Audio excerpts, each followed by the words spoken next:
You did something, you screwed up. I don't need you anymore. I'm going to go find somebody else to need. We create a box, and in that box is all the stuff that we want to be in that box. Unfortunately, and please don't throw daggers at me, our religions are our worst piece of that. They try and teach us to be good people. We all go to church on Sunday, and then on Monday we're making fun of the gay couple walking down the street holding hands. We're supposed to be good people. We're supposed to love each other. We're supposed to care about each other. We're not supposed to be enemies. And now, now we government's saying, oh, the Muslims, they're so bad. We should kill the Muslims. And Muslims, hey, guess what, Muslims? America's trying to kill you. You should go kill them. I mean, they just create these wars. Stupid, stupid stuff. It's just insane. We're all in it together. We're fighting our own fight. We want to be happy. We can love Muslims. I bet they're really cool.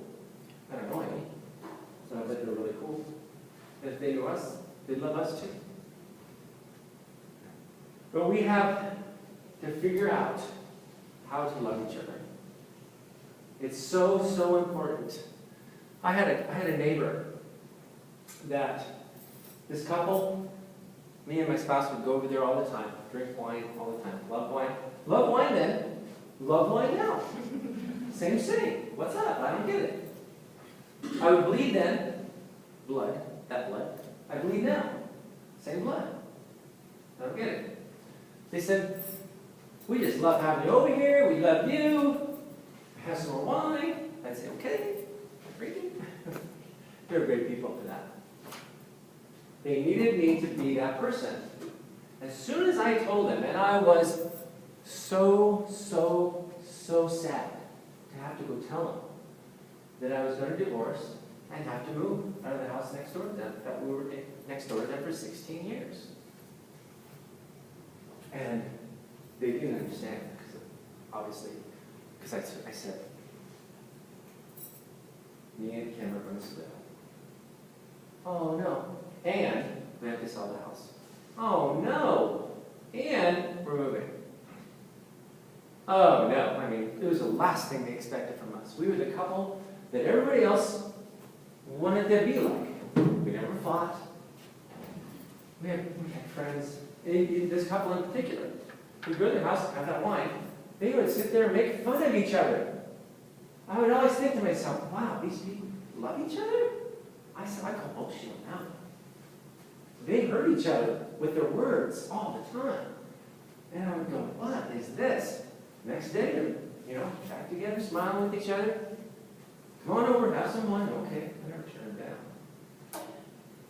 I never figured that out. So I told them, and they said, it won't matter to us. We love you. I haven't heard from them in 6 years.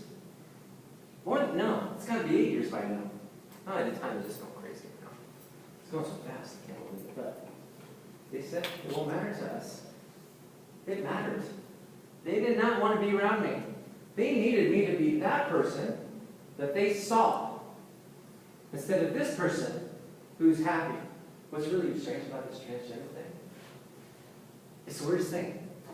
The transgender person gets happy, and everybody else around him gets sad. What? WTF? I call that. WTF. I didn't know why I was this way. I didn't even know I was this way. But I'll tell you what, when I had a chance to see if it was who I really was, wow, I went down that road, I would never go back the other way. Because it was who I was. It was truly who I was.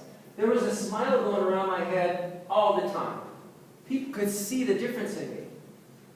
They would say, these guys, I used to be an athlete. I played baseball in college, played professional baseball after college. These guys that I played baseball with still would come around me when I started my transition. 2 of them, God bless them, they didn't kick me out of their life. They're not on the scene very often, but they're not in my life right now. They said, you are so comfortable in your skin. I said, go figure, yeah, right? I didn't know either, right? Here's a good story for you. When I was 15 years old, athlete, basketball player, baseball player, had to get a physical to go to play your sport. So I go to the physical, go to the doctor, and I'm laying on or sitting on the bench there, and the nurse comes over and takes my blood pressure. And I'm going, okay, I've been around all the time, I'm healthy, there's nothing wrong with me. She takes my blood pressure, it's 150 over 100. I'm 15 years old, very, very active. She goes, that's really high. I can't let you leave yet. I can't let you leave yet until your blood pressure goes down, and I can't sign you off until that goes down. She goes, I need you to lay down. And when you lay down, your blood pressure does go down. So I lay down, and it went down like 10 points or so, but it was good enough to get me out of it. I thought, wow, what is wrong with me that I had that high blood pressure? Well, did my athletics, never affected me. I didn't have heart problems or anything like that. Make it through high school, make it through college. Did my first teaching job.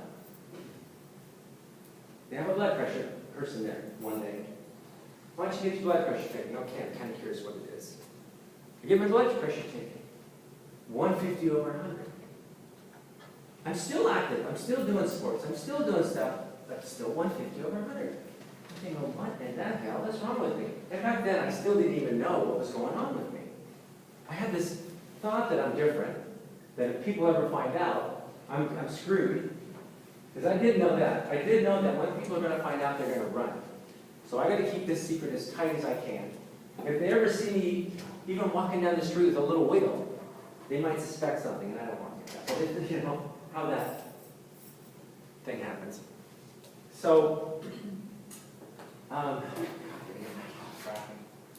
yeah, help me out. Where was I? You were at playing professional with blood pressure. Blood pressure. Okay. I have so many stories that go on my head. So 150 over 100, I'm going, this isn't right. But I didn't know what else to do. So every time I would go to the doctor for whatever reason, yes, I would have high blood pressure. And they would say, it's a little high, we need to watch it. May not need a medication yet, but for your age, you shouldn't have this high blood pressure. And then I'd go to the dentist. And when I was in the dentist goes, you know you grind your teeth? I go, how would I know that? I sleep when I sleep. I don't know if I grind my teeth when I sleep. He goes, you grind your teeth. And he goes, if you keep doing that, you're going to lose your enamel, and you're going to lose it forever, and you'll be screwed. So he goes, you need a mouth guard. I said, okay, give me a mouth guard. I still have it. I still use it. But point is, 8 years ago, 7 years ago, whenever it was that I transitioned, I went to the doctor, had my blood pressure taken. Guess what it was? 115 over 65. The anxiety, the anxiousness of not being who you are was totally released. Totally released. I didn't know how much pressure I had in my subconscious that was creating this. It was literally killing me. Literally killing me. So, what I did, I had to do. Unfortunately, by making me happy, all the other people became sad. So, I throw it again back at you. As we collect our little box of happiness, that we perceive as happiness, that involves these people, and that person comes to you that's in that box and they say, I'm gay, I'm transgender, I'm your son, I'm your daughter, I'm your brother, I'm your sister. Are you going to go, are you going to leave? I have 10 brothers and sisters, and 6 of them don't even talk to me anymore. I have one that said, I emailed her one of these videos, did I talk like this? And I said, watch this, you might learn something. She goes, don't you ever email me again. Right? It's crazy. That's the life I live. That is the life I live. Thank God, I've been teaching the last 6 years as Nicole, and I tell you, I've never been happier as a teacher in my life. My kids love me, and I love them. I thought, oh my God, what a shitstorm that was when that happened. And I got to tell you, look up my name on Google, and you'll find out all the articles that happened, what had happened. I was interviewed on Channel 2 News. It was a big deal. I was on the front of the Oregonian Metro section, not the front page. But it was a big deal. And Oh my God, here's the story for you. I was sitting at my computer.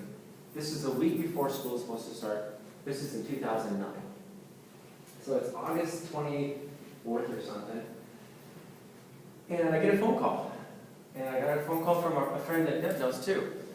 And her name's Sarah. She calls me up and she says, Nicole, I just got a call from David, her husband. He's a Home inspector. home inspections. He's out driving around. He always likes to listen to AM radio. And he was listening to this station where they were having a talk show. And Sarah goes, David's in his car listening to this talk show. And she goes, he said he thinks they're talking about you. I said, oh my God. She goes, turn it on. It was like AM 750 or something. So I did. I turned it on. It was a Lars Larson show. I don't know if you know Lars Larson. He's not a very high up. Let me just say I wouldn't say I loved him. Okay, but this is just so you know. So this shitbird goes on to talk about me. He does not know me from Shinola. He goes on to talk about me. Half the time I'm laughing at what he's saying, and half the time I'm crying about what he's saying because he is hurting me to the public. He's talking, it broadcasts through Oregon and Washington. This broadcasts are big, and then they get syndicated and go all across the country. So the people started calling in about the show, and he's going, this teacher should never be allowed to be in a classroom. How can they possibly allow this to happen? And I'll tell you this, I wouldn't have done it had Oregon not passed a law that said you cannot discriminate against transgender people. That was in 2008. So in 2009, I said, I need to do this. I need to shake up this community, number one. And number two, I need to be happy because I can't teach 6 more years as Nick, who this person was. So I decided to do it and got that ball rolling early in the spring of that previous year. But, so Lars has a show on, and these people are calling up from all areas of Oregon, right? I think it was from Coquille. This lady calls up. She goes, hi, yeah, I'm from Coquille. I'd never allow my daughter's son in that classroom. That's ridiculous. You know, just go on. And these people were just, you could tell the mentality of them. They just could barely put all the words together. And yet it was going around, and the hatred and the judgment was just spewing everywhere. But I weathered the storm. Guess what? I'm standing right here right now. Two things happen when we meet people like me. Either you judge me, or you have compassion for me. And why I do these speeches is because I want everyone who has that judgment, who had no idea about transgender people before, all of you who didn't raise your hand, you now know a transgender person, so next time I ask that question or someone asks that question, you got to raise your hand. I'm trying to move you from judgment to compassion. Because in this world where half of the people who are transgender either attempt or succeed at suicide, someone that you know or love, it could be someone you know and love, or love, that's going to happen to. And it may not be in this world yet. That child may not be in this world yet. I see a lot of young people in here who are not ready to have children yet, or maybe have them and they're little, and they still don't know what their gender identity is. Well, what happens when they come to you and they tell you that? I'll tell you, my friend who I talked to yesterday had no flippant idea that this could be happening to his son. Thank God that person, he started teaching with me 30 years ago, 35 years ago. My second year of teaching is when I met this person. And I judged him 6 years, 7 years ago. I thought, he'll never stay with me. He's too crazy. He's a judger, not a compassionate person. And I'll tell you that you never can tell who that's going to be. That guy stayed with me. We now play golf together. He's a keeper. And now his son. And I'm the first person he told. I started crying. My pain that I've had to deal with through losing a spouse, my oldest son, I haven't talked to him in 4 years. He's 30 years old. I haven't talked to him in 4 years. He had a wedding 2.5 years ago. I didn't get invited to the wedding. They didn't want me there.